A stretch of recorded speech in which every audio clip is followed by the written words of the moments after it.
Welcome back, everyone. Flanks06 here, and I'm here with Code and Tyson tonight. So, Hello. hey, what's up? So we got kind of a different style uh, presentation here today because it's almost going to feel a little bit like a presentation, but hopefully still exciting at the same time. So, what I'm going to be showing tonight is something that's kind of been in the works for a couple of weeks now. Between actually these two guys here, along with myself, and I even got my wife here to help out, have compiled together all the data from the tournament and placed it inside some Excel spreadsheets, and then we did some analysis on that data. And basically, that's kind of what we're here to talk about and kind of get you guys all ready for the match tomorrow, which, of course, again, is the PvP finals of the tournament. And that will start at 6 p.m. Central Daylight Savings Time, and we'll be jumping to that tomorrow night. So Alexandre Abound will be with us, and we'll have two different matches. We'll have Wonderkiss versus Priest for our starting match at 6, and then we'll take like a short intermission, about 30 minutes or so, and then after that we'll have the follow-up one, which should be somewhere around 8 o'clock, and then we'll be doing the finals match between Tyson and Code. So anyway, real quick here, we'll jump to. Whoops, hold on. Brief intermission. Yeah, no, here it comes. All right. So I actually have a setup here of my physical pieces here. So you guys can actually see some real miniatures, not the just the tabletop miniature stuff, you know. Oh, that's Well, crazy. They come in 3D, not just 2D. I know, right? What is What is this magic? So anyway, we'll kind of be playing around with this as we talk about the interesting data that we got for tonight. So anyway, to start it off, how do you guys feel so far about the tournament tomorrow? awesome? Yeah, I'm excited about it. It's not every day that you get to have like the CEO of a company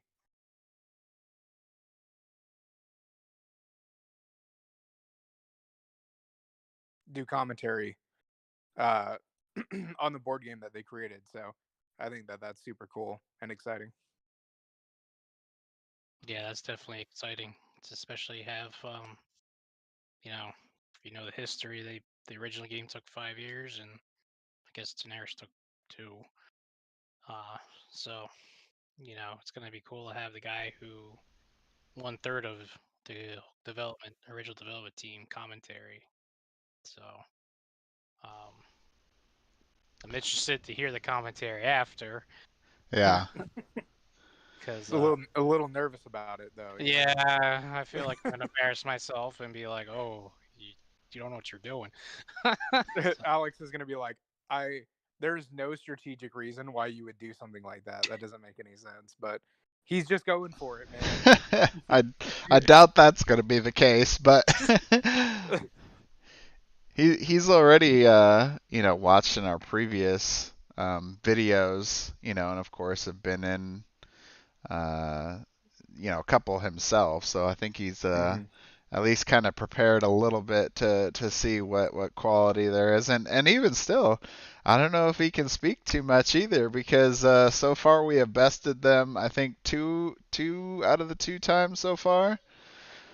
I So mean, when you roll, what is it, 31 misses out of your 35 attacks, like it's kind of guaranteed that yeah, you're not gonna on win.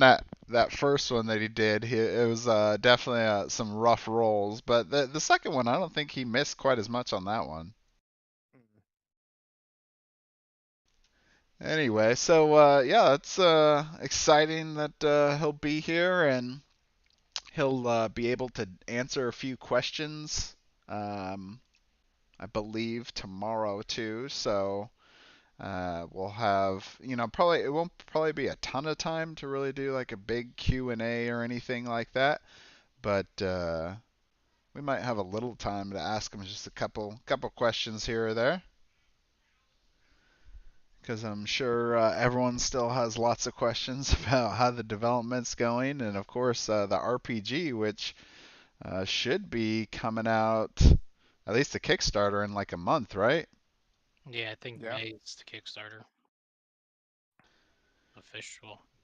We'll see.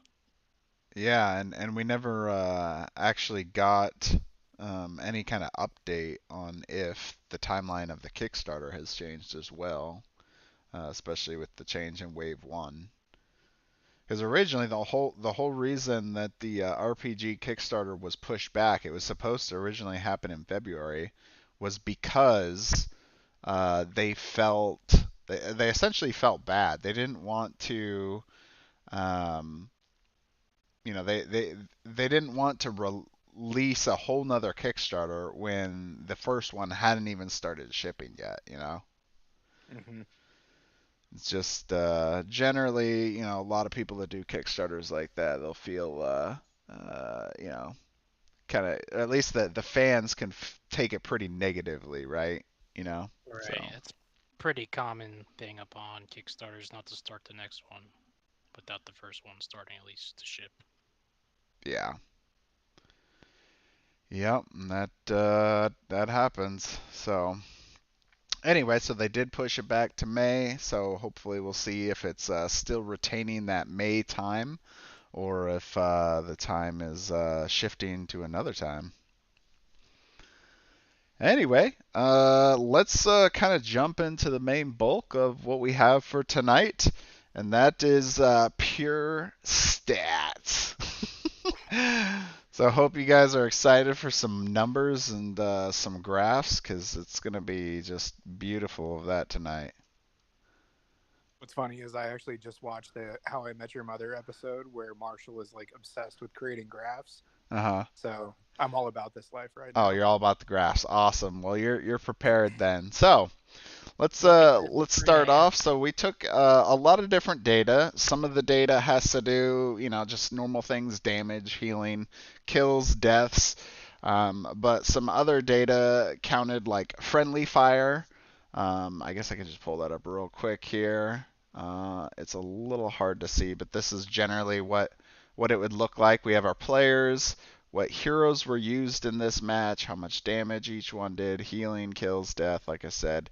Friendly fire. So friendly fire is any time that a hero or a player decided to, say, stand on an altar and make his primary attack. He took damage from the altar, or he did a drawback type of action, say, kind of like the Minotaur.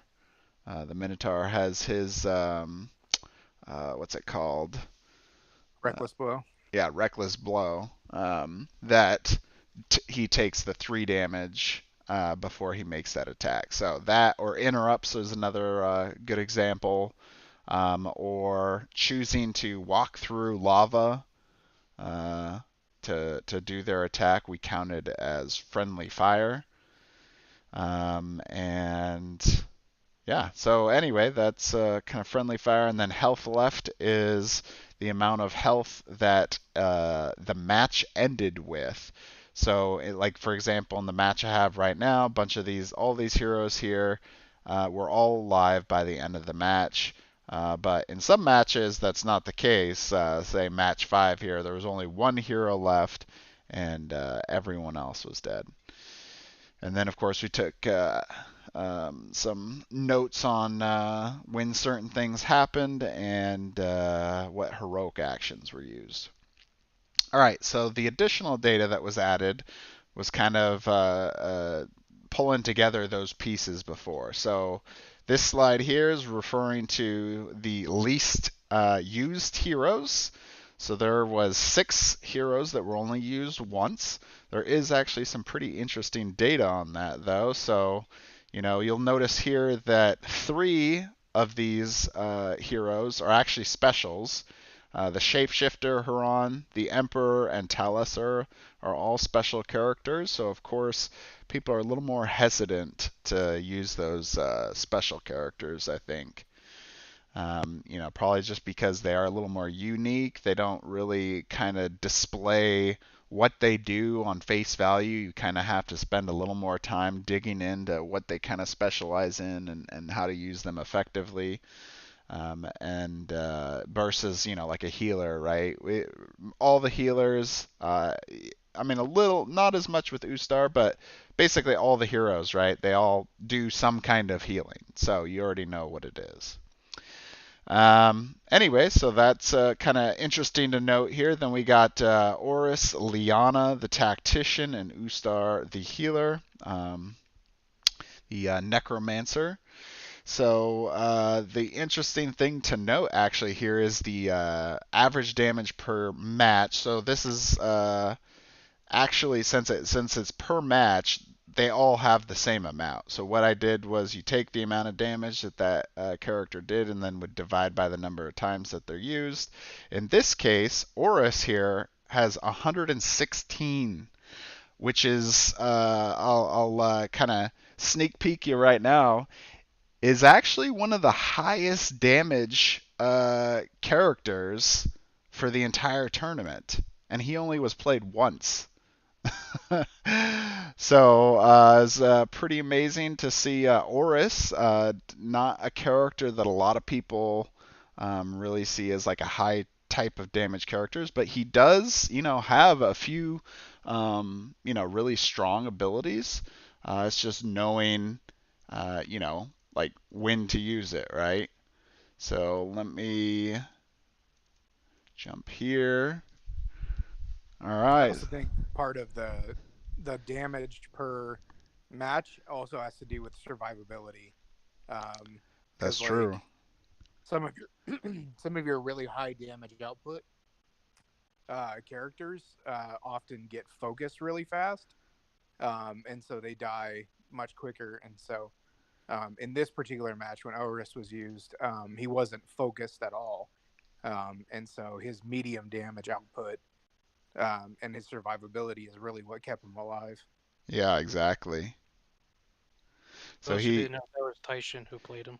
and, well, and thing to note too is Circle of Protection or Circle of Retribution, excuse me, is almost in some ways kind of a defensive type of ability because sometimes people will just choose not to focus that character because they don't want to take that that damage from Circle of Retribution.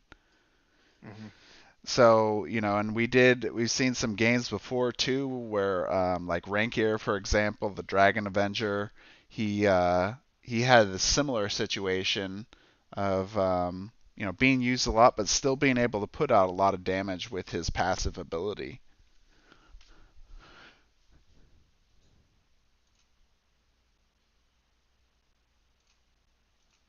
All right. So, another thing to note, Huron did 58 healing, which is pretty decent. I believe he might have used Heroic Revival during his match. Another thing that probably contributed to it as well is I believe Huron decided to. So his passive allows him to become another class that's not already on that same team. And I Mm-hmm. believe he chose the healer. So Yeah, I he think chose Hope. Yeah, so I think that's how he was able to get pretty high amount of healing for a character that actually doesn't. He does have a couple heal abilities. He does have, I believe it's called Oh wait, no, I'm thinking of the Faceless Emperor. Yeah, so he doesn't even really have any kind of healing. So yeah, it's pretty interesting to see that he had pretty high healing. Especially, you compare to like Ustar, who actually is a healer, and he has lower than Haran did. All right, so let's go to something a little more interesting here. The most used heroes. So it's actually a three-way tie between Talia, Jade, and Nacrel. Which, for a lot of people that have seen our streams before, Talia has always been a very popular character. Jade has always been a popular character, and even Nacrel has seen quite a bit of usage. And in this tournament, Nacrel especially has seen a lot of play because he's got the interrupt ability. He's got the ability to do 25 damage and move across the battlefield very quickly. He can also prevent healing in an area around him. I mean, he's a very, very solid hero for PvP, and he was used quite a bit, as you see. So if we compare the heroes here, Nacrel actually died the most, which isn't too surprising considering he is a tank character. Oftentimes, people will try to take out the tank characters because they are kind of the heart of the team.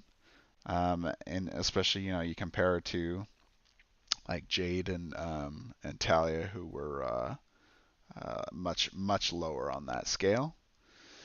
So for damage, of course, Nacrel here on top in comparison to his healer competitors, but still not significantly more than in the average over the matches that he was played in.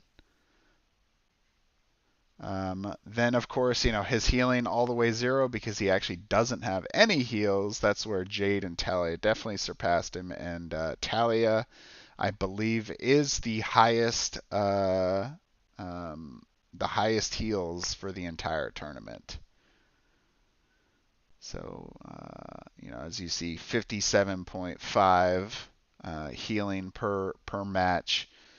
Obviously these are averages because you can't actually do half a percentage, right, or half a point, in the game. Man, can you imagine trying to do like all the additional math if it wasn't integer numbers? Yeah, Hard just pass. can't Yeah. imagine trying to What's place the token properly. You'd be like, it's kind of off this number. Yeah, right. All right, and then hero kills. So Jade actually leading it with the most hero kills, and she was pretty deadly. I think in combination with the amount of healing she was doing, and she's kind of a character that spends a little more time in the action than probably Talia was. I But also I think people utilize Jade's ability of heroic medley a lot more to get that last kill when they're within 10 hit points yeah, because then they can reposition their teammates to have a stronger focus on the next target. And I think that's why she has one of the higher kill rates is because people see that and they say, I need to move my team around to be able to get over here. And so I'll just use heroic medley, kill them, and then move people. yeah, We've seen that a lot of times through the tournament. Just put that little chip damage to finish it off. Mm-hmm. yeah. The definitely could be it. I was just about to pull something up real quick. You guys are discussing that. The other main idea I had was the fact that, and this isn't a super fantastic picture here, but we'll give you a little quick idea of what her abilities are. You'll notice that Talia's special abilities, both of them, actually don't do any damage. Versus we compare with Jade. We go to Jade here, and she's got Inspire Greatness that is actually a really strong effect, but also does that 18 damage. And then of course she's enabling her allies with Requiem of Spirit with to get another special attack back. So just in general, she can really support her team a lot more and do a little bit more, a little more damage special wise than Talia can. All right, so let's move on to the next thing. So the highest damage heroes. All right, let's see who topped the charts, and that will be Neri was number 1. Not Hey, too Flanks, surprising. you don't have it pulled up Oh, on there we go. YouTube. There we go. It's moved over now. All right, so Neri here, she is up at 428 points. The amount of damage that she did over the entire match. She was used. Let's see. Let me just double check this. Jade was used, or no, I think she Neri 4 was used times. 4 times. Yeah. So she got a lot of work done. One thing to note though, so Neri, right, number 1 damage, followed by Nacrol. I'm sorry, Nacrol. Then we got Jirana, then Zanuck. So two shooters in here, and then we got 2 tanks, which is kind of interesting. The tanks are the second highest damage. And then we got a Brute and then Oris, who did pretty high damage, like I mentioned earlier.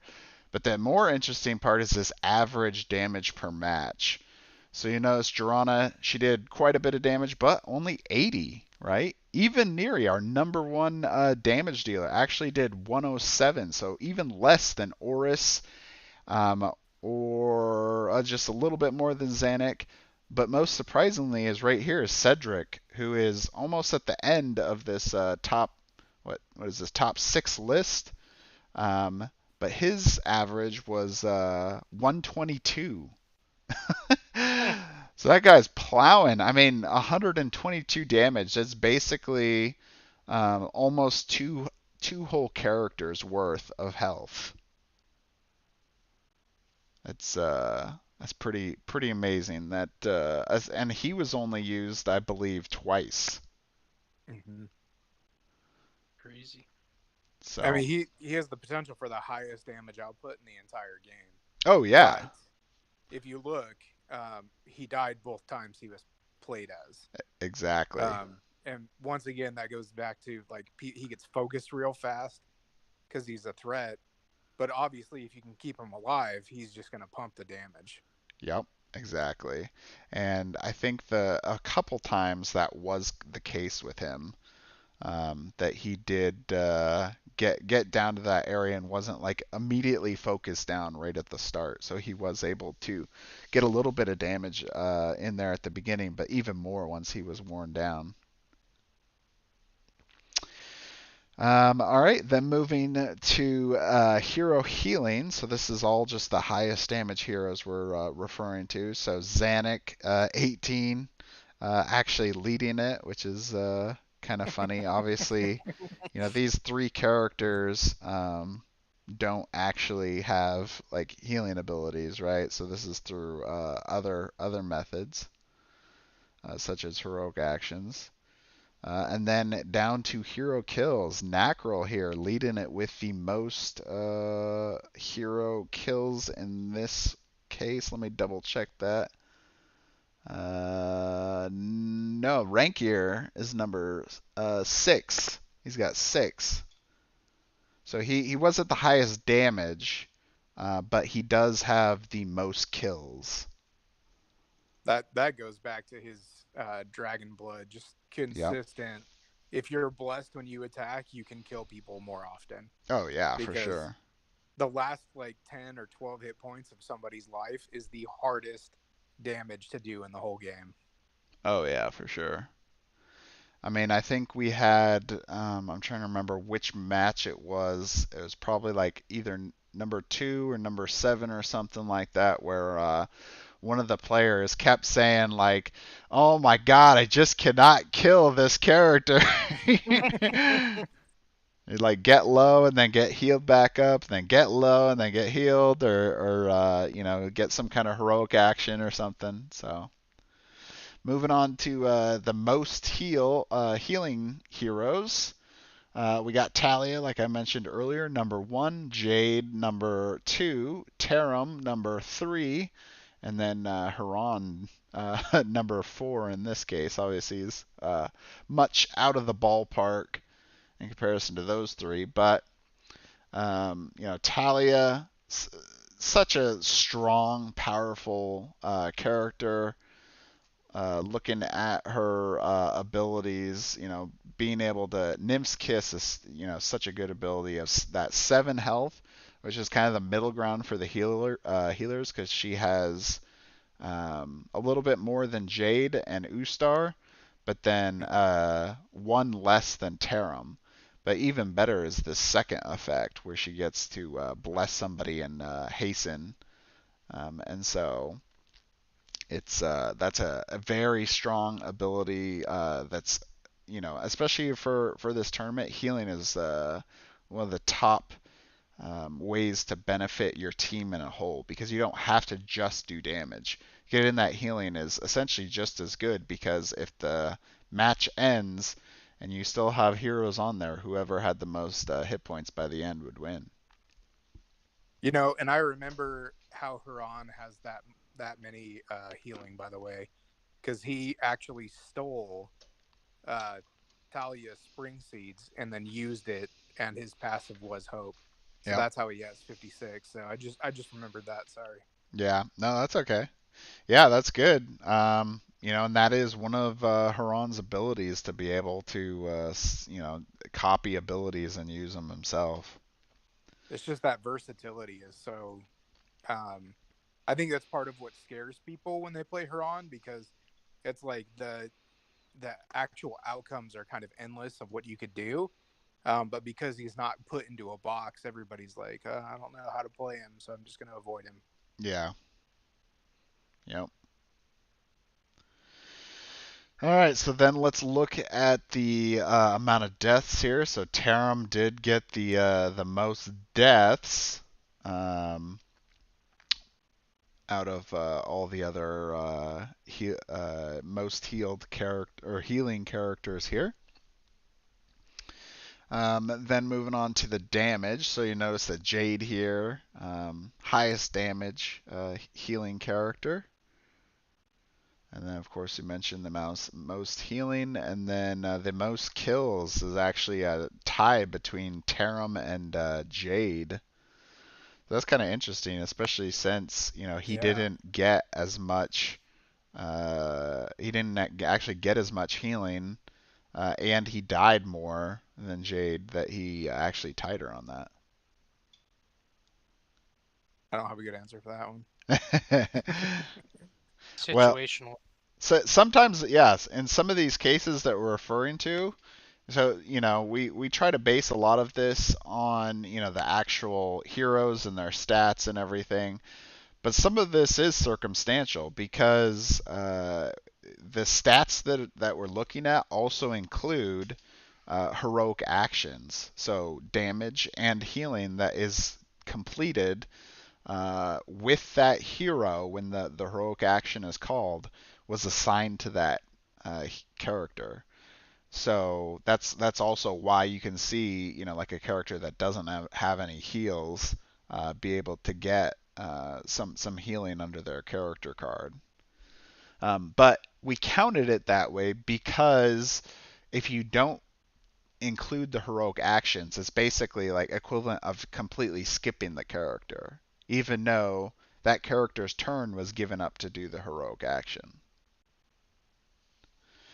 So yeah, I know there was quite a few sacred flames that were going around doing a lot of healing. I don't think we even really saw divine grace at all get utilized during the match, which is it's such a strong ability. It was kind of sad that I think what you faced off against Priest at the end, right, Code, and he had Tarim, and he still had divine grace by the end, and he never even used it. that was really, I want to say, a bad misplay on his behalf. I think Divine Grease, would have really helped him. I think that was one move that we were like, why didn't you do this at a certain point? Yeah. So that's but I didn't even realize it had that permanent of regaining 4 Oh HP. yeah. Oh, Yeah, that's that's even. what makes it really strong. Yeah, I was like, Mhm. wait, what? Because yeah, there's no end to that, right? You just keep gaining 4 every time. Well, the end is when Code steals it using heroic inspiration. I do so much, no such thing, sir. Don't worry, we'll get to that too, guys. All right, let's move to most lethal hero. All right, the most lethal heroes: Tarim, Jade, and Renkier. So Renkier, like I mentioned earlier, the top killer of the group. Kind of funny that Tarim and Jade, two healer characters, are also in that as well. But like you mentioned earlier, oftentimes they'd get set up where somebody was low health and it was just easy to do one of their basic attacks to just or I'm sorry, the primary attacks to take them down and maybe even get some healing with it too. So we got Rankier here with 256 total damage, 6 kills, an average of 2 kills per match. I believe one of the matches that Code actually used Rankier is probably one of the ones that buffed up that stat quite a bit because I think in one of his matches, Rankier got like 3 or 4 kills. So, and then one of the other characters I think ended up getting one too because there was a resurrection in there as well. But yeah, it was just such a reliable character he is. Versatile. Yeah, having bless on you whenever you want is it makes it very easy to have him go in as your final killing blow. Yeah. And then of course healing. We know Jade and Tarim did pretty good on healing. Rankier, not as much. He does have what is it? Life Explosion Mhm. that does do 25 healing, bringing somebody back to life. So I think he did get that maybe once. I don't know if there was a second time that he was able to accomplish that. So that could be why his number's low. I mean, it may have happened a second time, but not as much there. He was more focused on not being the target of every attack because of that circle of retribution and putting out consistent damage and basically, Renkier right here, like we were talking earlier, getting those blessed rolls with Dragon Blood or even Syrian Vengeance, where if he misses, he's doing 10 residual instead of 5, really increases the chances that he's going to get a kill. So, anyway, moving on here. So, heroes that died on average +1 per match. So we got quite a few here that got fulfilled that. Um, so Blake here, I believe he was the top dyer, the one who liked to die the most. Yep, Blake and Nackerl are number one targets that like to get killed. Is he even on this? I don't even see him on here. Anyway, yeah, so they did like dying quite a bit, but they also both heroes were used pretty often as well. All right, so now we're going to start moving into the match for tomorrow. So I got some highlights here on the contenders that are going to be battling it out tomorrow night at 6 p.m. So we're going to start with our first match, which is between Wonderkiss and Priest. All right, so Wonderkiss is actually friends here with Taishin, and he's had some experience. I believe he does own like the actual physical game, right? Yeah.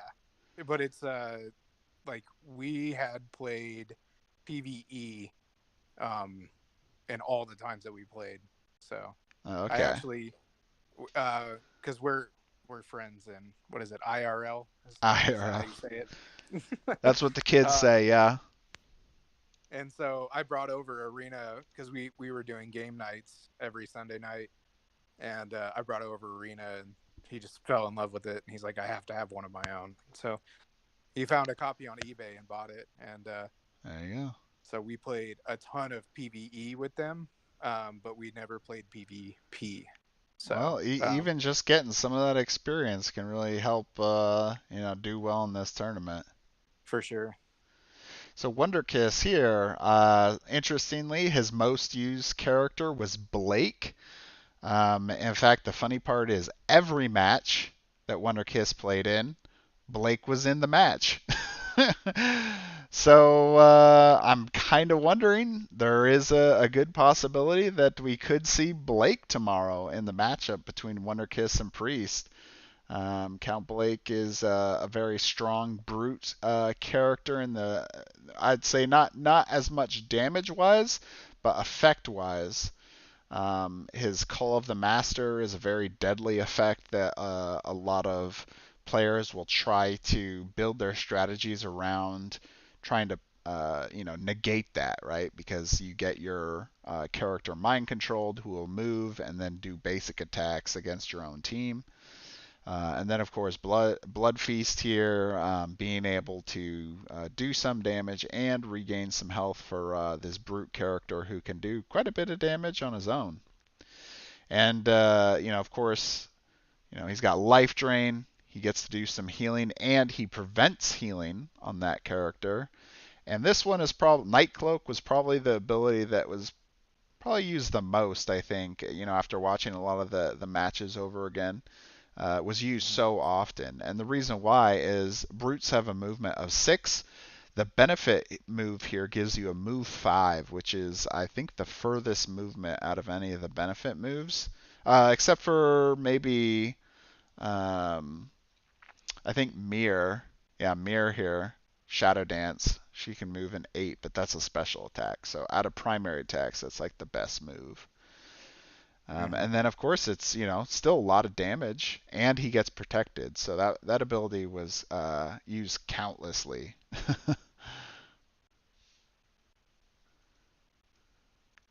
He just has really good survivability.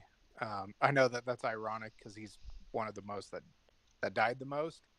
Yeah, Um, but with protected self healing, he's sustainable by himself, so you can really send him into the back lines and wreak some havoc like a brute does. yeah. So the heroic actions that Wonderkiss used was Schism twice. He used heroic absorption and heroic revival once each. You'll notice that that is actually only 4 out of the 6 chances he could have used heroic actions. So it did seem like he focused a little bit more on trying to use his other abilities than heroic actions. So I'd expect maybe something similar in the future. We'll compare that with some of the other contestants here in a moment. What's To- interesting is looking at his matches, he continually gets better. Like exactly. his damage increases, his healing increases, his kills increase. Like it's going to be interesting watching that fourth match, knowing that he's going in getting better every single time. Exactly. And I was going to bring that up as well. Yeah, he has continually gotten better. 630 total damage, 141 healing, 8 kills, 8 deaths. So he's about even there. 43 friendly fire. So he did take some damage himself, but sometimes you got to do that for to be able to do like those interrupts, for example. So taking friendly fire isn't necessarily a bad thing either. Mm-hmm. And then 175 health total, some by the end. So still quite a bit left at some of the matches that he was in. So keeping his guys alive. So yeah, it'll be interesting to see how Wonder Kiss does tomorrow, and if definitely if we'll see Blake around again. He is kind of a favorite in the arena community. All right, so let's move on to his opponent for tomorrow. That will be Priest. So Priest here, kind of interestingly, has used Tarim and Cedric the most.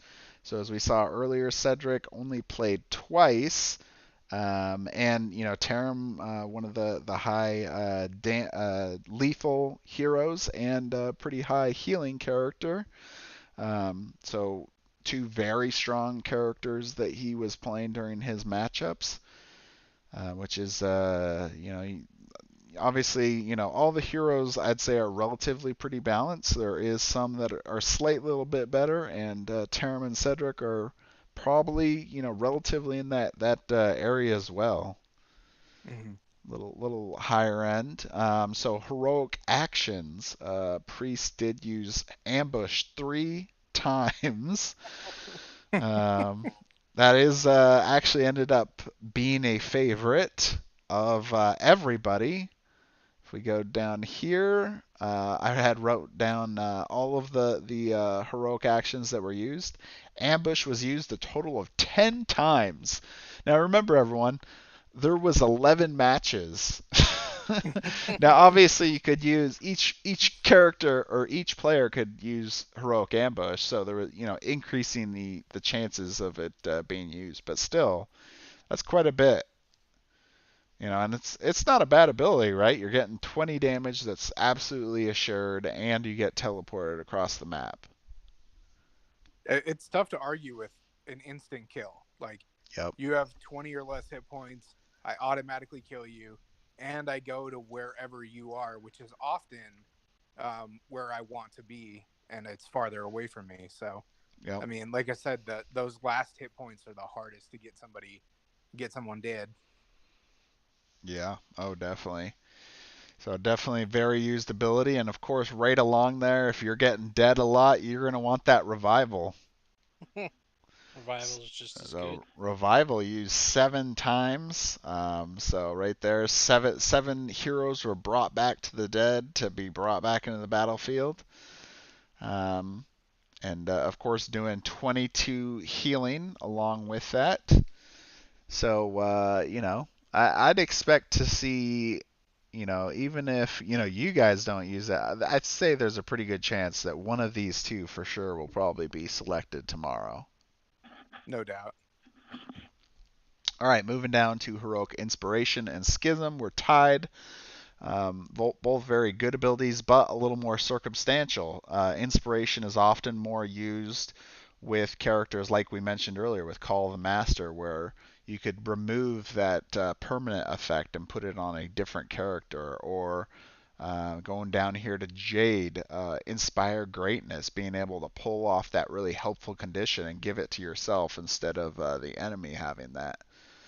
So Heroic Inspiration, very good one. And then Absorption, Defense a little bit lower, and then Magic after that. Each one with their own uses, but not quite as much as those top two that we saw earlier. All right, jumping back here to Priest real quick. Total damage, he did 556 total damage, so you'll note that it actually was lower than what Wonderkiss did.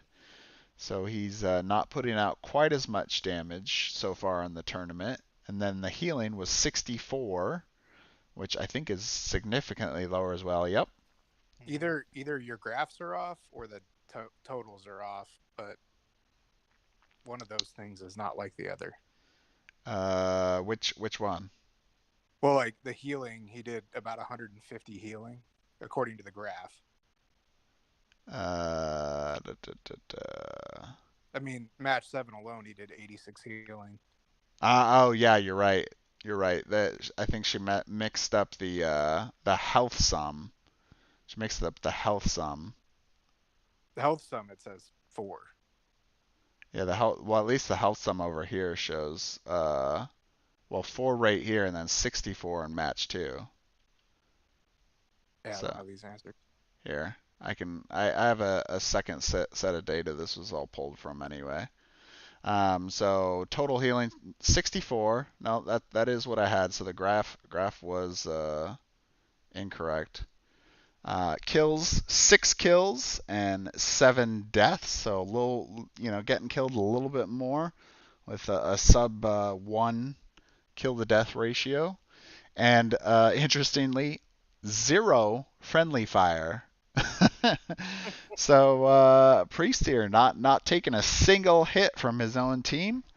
So basically that probably means he's not using the interrupts, he's not using the altars, and not using any drawback type of effects. So Wonderkiss might want to keep that in mind. Maybe he doesn't have to worry as much about some interrupts coming at him, because this doesn't seem like Priest has been using that so far. But, all these players could obviously change their strategy before the actual matchup. Mm-hmm. And then he had 4 health sum, which I believe, is correct. So I think he had one match. One match here where he had just a little bit of health left. And then he used 4 of his 6 heroic actions. So anyway, so tomorrow's matchup of Priest and Wonderkiss at 6 p.m. should be pretty good. Looks like between the two, if we're looking at stats, I'd say Priest is the underdog in this. If we just compare stat-wise, he's the underdog. Now we'll say that I think Priest has a slightly more experience in PvP than Wonderkiss does, so that is another factor that will play in tomorrow. But could either go either way. It's going to be interesting because their play styles are very different. Yep. Wonderkiss thinks a lot before he makes one move, and Priest is a very fast player. Like, all of his matches ended. None of them were time stopped, and Wonderkiss, all of his were time stopped. Yep. So yeah, that's a good point. It'll be interesting to see which one pushes the other way. Like, does Priest push Wonderkiss to go faster than he's comfortable with? Or does Wonderkiss slow it down enough that Priest gets uncomfortable and starts second guessing himself? Yeah. Yep, we'll just have to see what happens. It'll be a good matchup. All right, so let's move. Oh, I see. So she did do a comparison of the two. And yeah, she did averages as well. So Priest, yep, average a little bit lower than Wonderkiss, and then healing, and then friendly fire and health sum, like we saw earlier. All right, so let's move on to the main matchup. Oh boy, does anyone know this guy? Has anyone heard this guy before? I've never heard of this. Taishian. Probably not. Taish.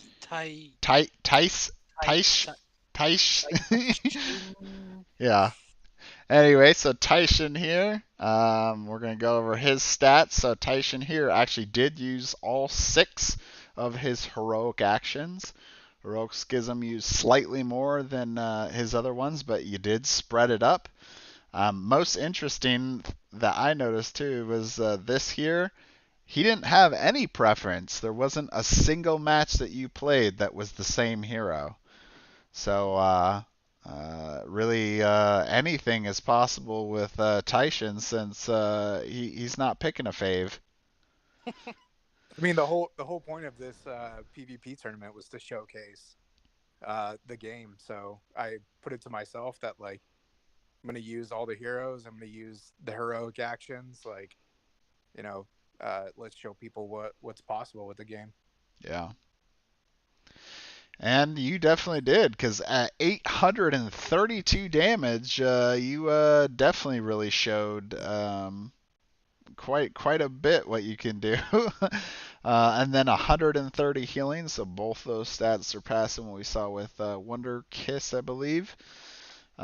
10 kills, 8 deaths, so you do actually have a positive kill-death ratio. I think it's 1.25. Yep.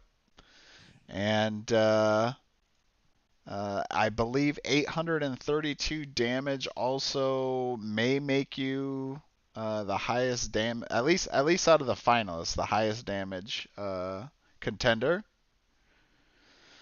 54 friendly fire, so you did take some friendly fire, but that is expected, especially those interrupts like we said earlier, and I think some I'm also the altars. highest damage interrupt or highest damage friendly fire too. That's possible. Yeah, that's very possible.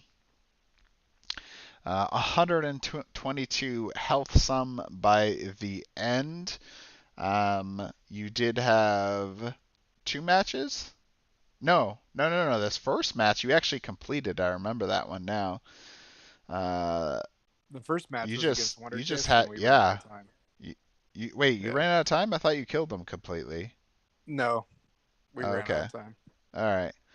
So The only match I finished match 5 and match 9, and match 5 was against Code. Code. Yep. Yep. So actually, is a good point to bring up. So for viewers that maybe don't know, so Code and Tyson have actually met up before in match 5. So if you are interested in seeing how that one played out, go check out the playlist or on my channel. I have that one. So match 5 is their match where they battled it out, and Code actually took that one. After watching that video, there was some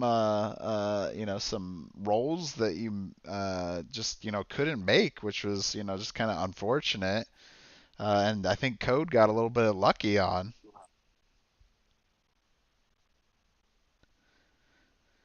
So I think it had more to do with like the strategy of having me kill myself is really, really what took the cake on that one.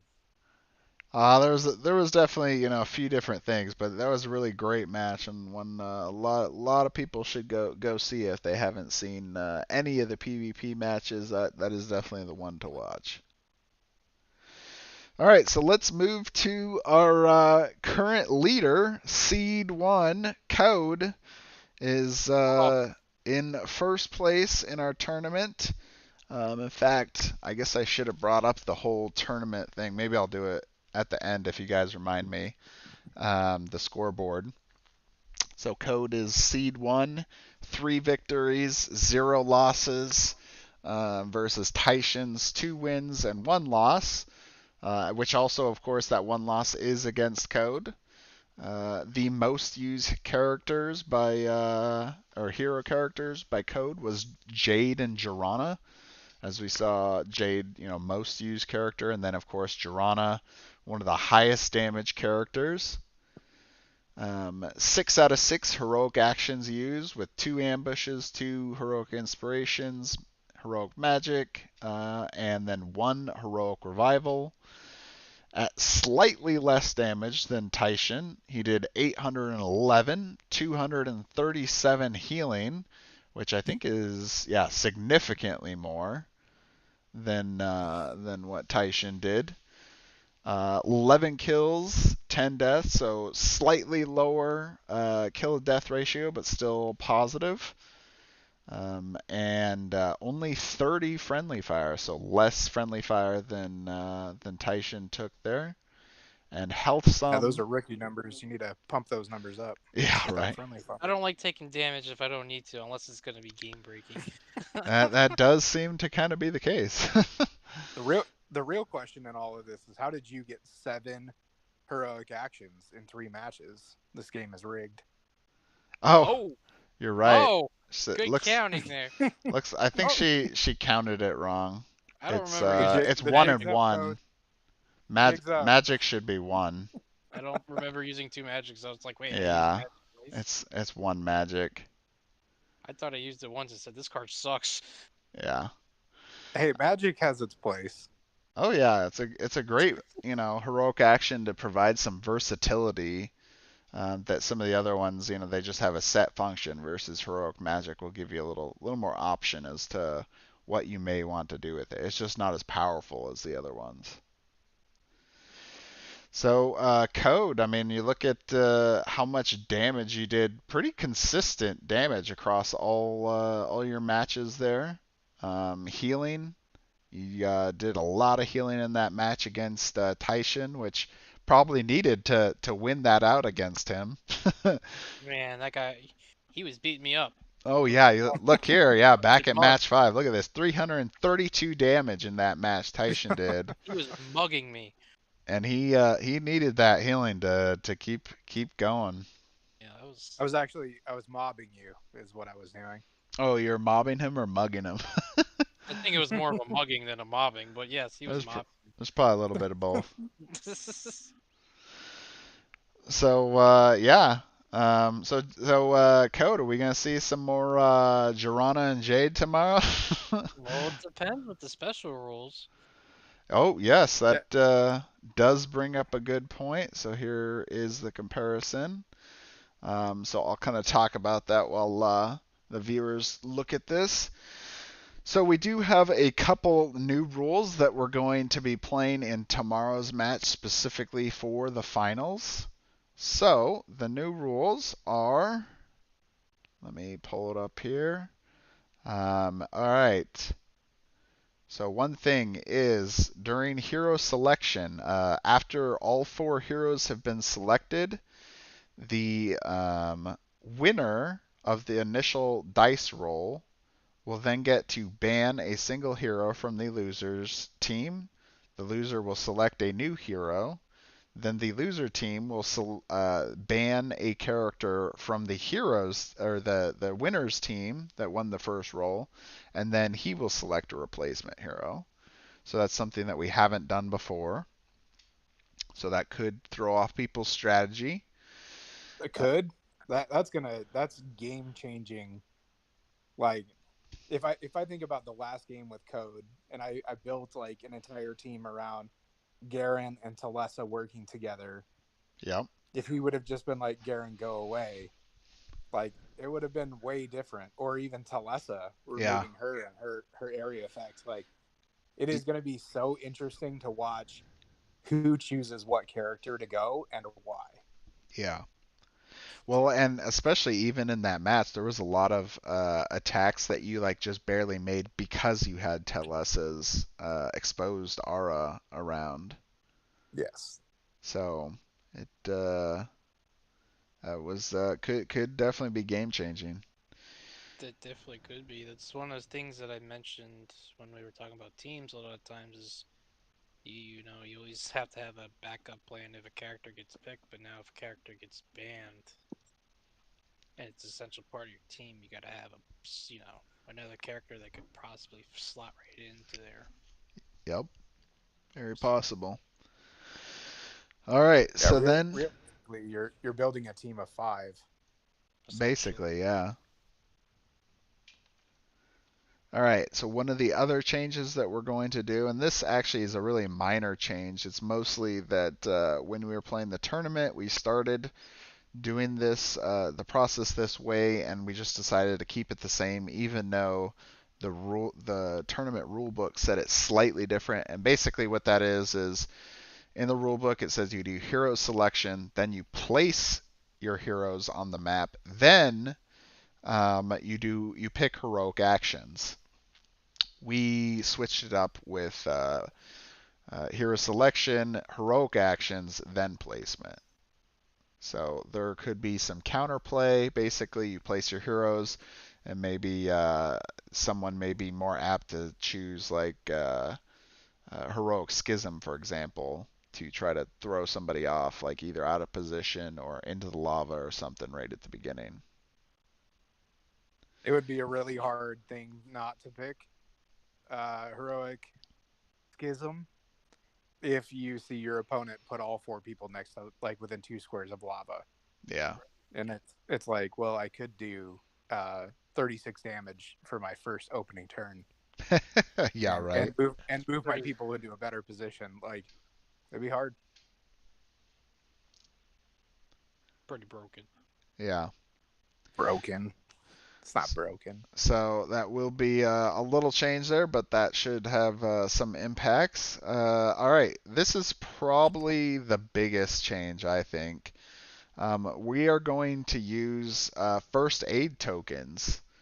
So first aid in Arena the Contest is a special token, and I'm sorry, it's not a special token. It's a token that is called the first aid token, but it's not the special token. Let me pull something up here. So while you guys check that out, pull up my rule book. If I can find it here.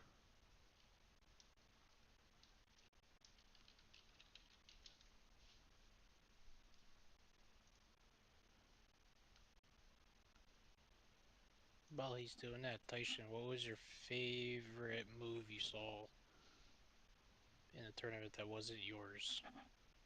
If That you wasn't recall. mine. Yeah. Oh man. That you can Let's see. remember. I mean, there's a lot probably from watching the videos you saw, but Yeah, I was gonna say. I think I watched well, I've watched all of the matches at least once, but then going back through and rewatching them, um, gosh, there were so many really good moments. But I like the ones that are cheeky more than anything else. Like the one that you did against me was amazing.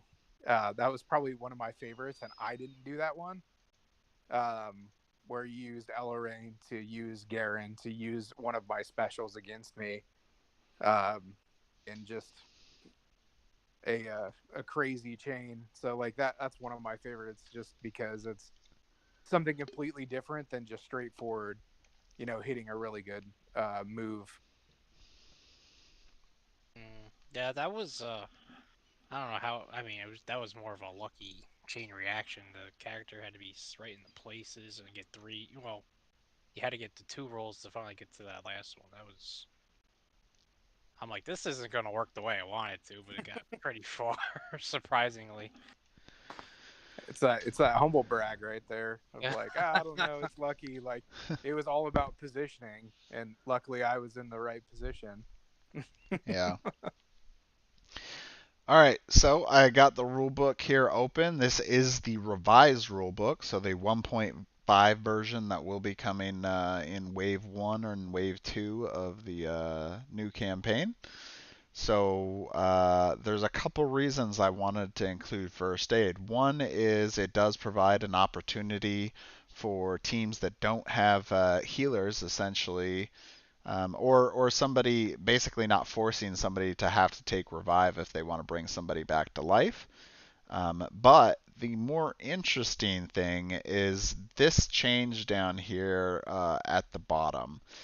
So this is actually something that Dragori changed from the original rulebook. The original rulebook basically says a lot of this same kind of stuff where to do first aid you have to be adjacent to somebody, you have to spend a movement point, you have to have your special team token up and ready, and then you spend your token because each team will have a single token in the tournament.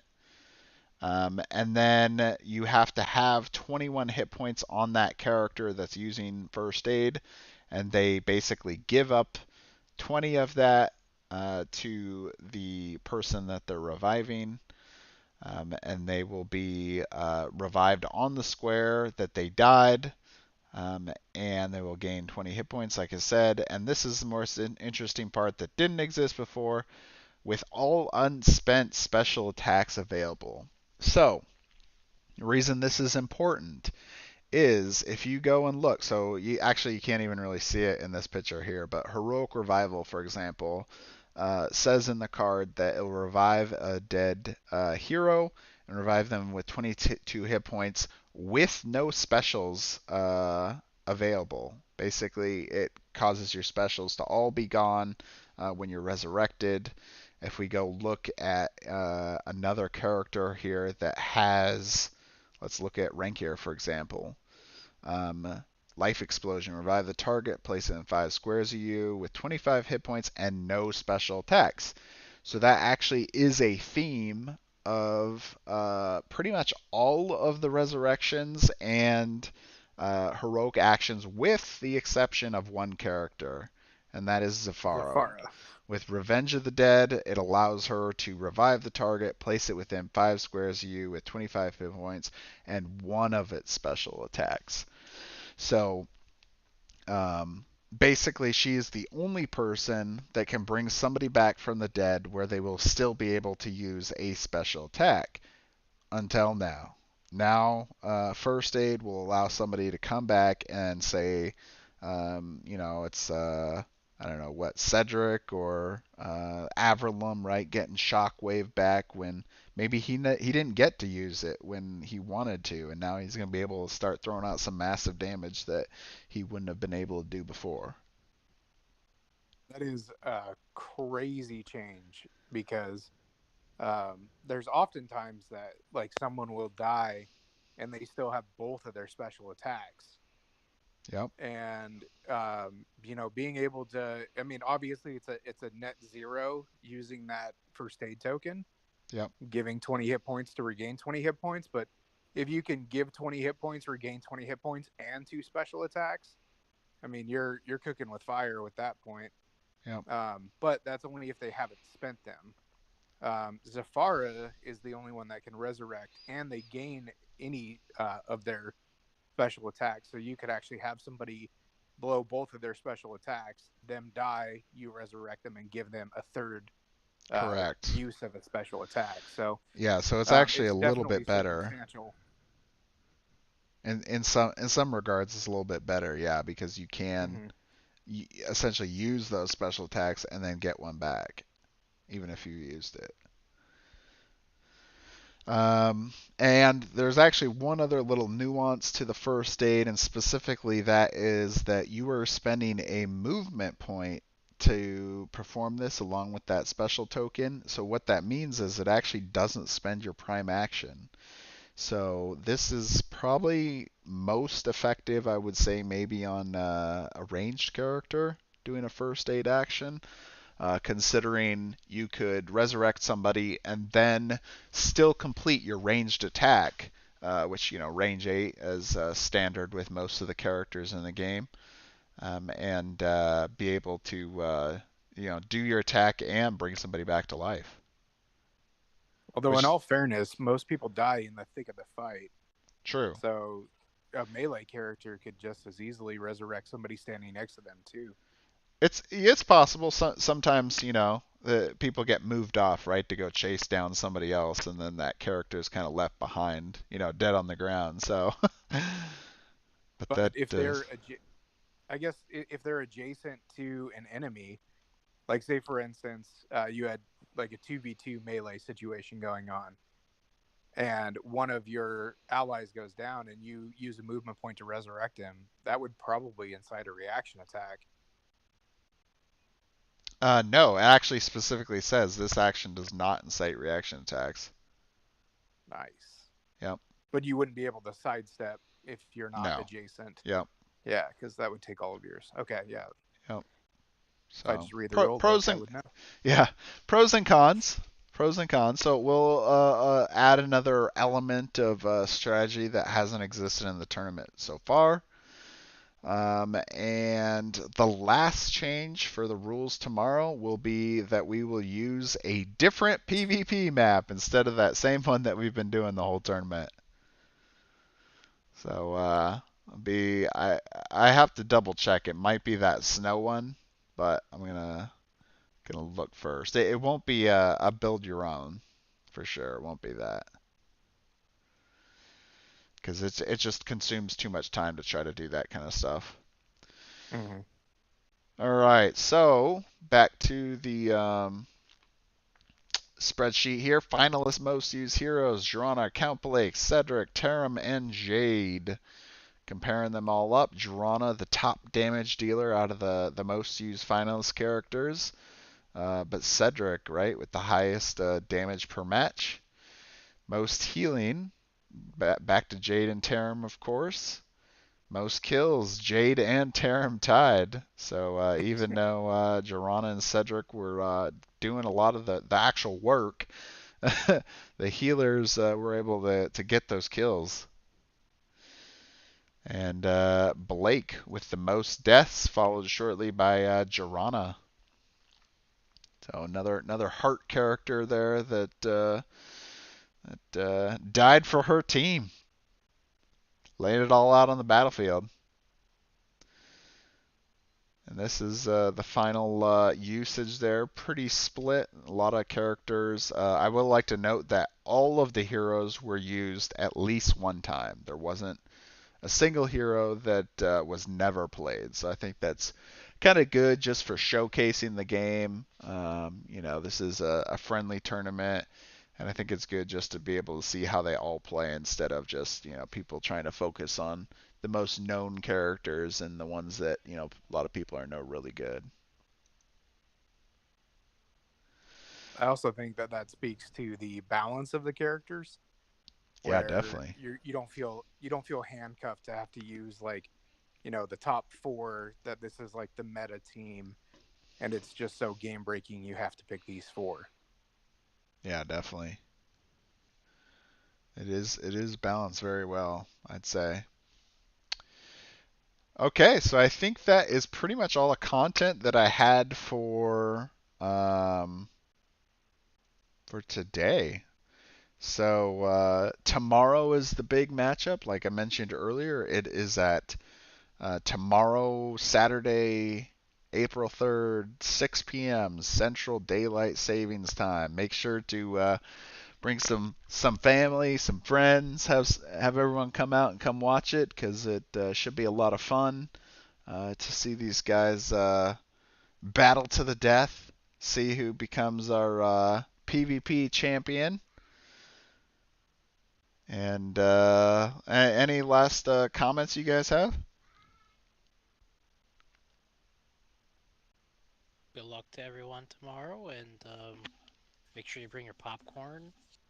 Oh yeah, It's gonna be a lot enjoyable play tomorrow, regardless of who wins and who loses. I think you're gonna see a lot of good plays, and it's gonna be a learning experience for everyone as we wait wave one. Whenever we hopefully should be getting it sooner. Till we hope get yeah. shipped out. But I I mean, think it's gonna be a lot of fun. at the very least, I think it should be just fun because we'll have Alex there, right? And that he'll be, he's always been fun to have on here. Just such a nice guy, and always joking around and everything. So Yeah, be he's fun, welcome. and maybe even get some more, like we're saying, more info on what's coming down the pipeline.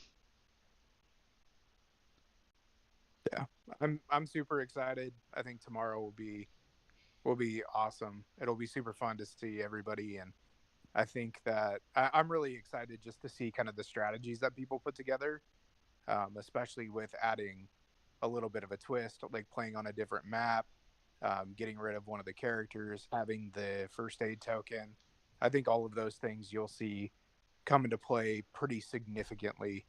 I'll be curious to see how people alter their strategy.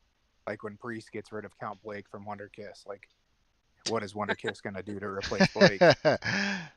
Oh no! What's gonna happen? What happens when Tyson takes out my Girana?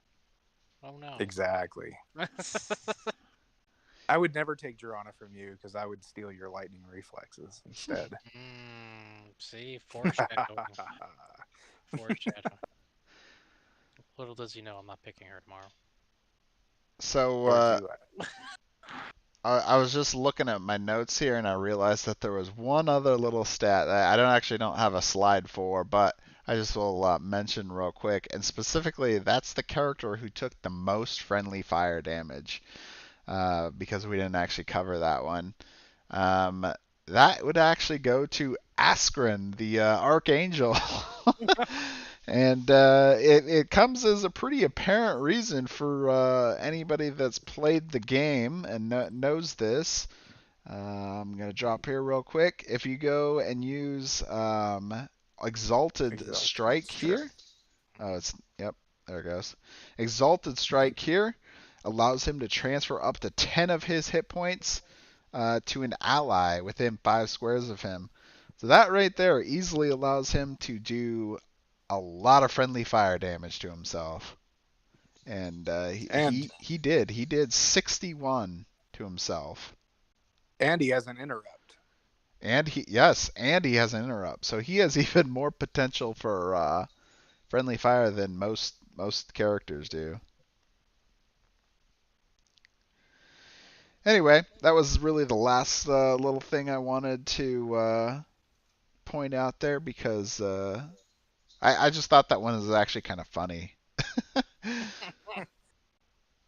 Who did the most damage to cells? In total, there was 5,442 damage between all of the heroes and all of the matches. 1,380 healing, and a total of 60 kills versus 61 deaths. So a little bit more dying than there was killing. Jeez. Because of all those resurrections where you just like come back with 10 hit points. Yeah. And then let's see, and then total of 271 friendly fire damage, and number of times that someone survived a round was 36. So out of all the heroes, this was if they survived any of their matches, then this was counted as that. And the top people to survive actually was Jade and Talia. Interesting. Yeah. So Jade did some of the most healing, Yep. the most kills, the most survivable. Most used. Yep. Never count out She's the just bard. the best. Tally Yeah. and Jade were very top two, very strong contenders in terms of damage and healing and kills. So, all right, guys, that's it. We'll see you tomorrow night for the matchup. Don't forget, 6 p.m. Central Daylight Savings Time. So we'll see you then. Have a good one.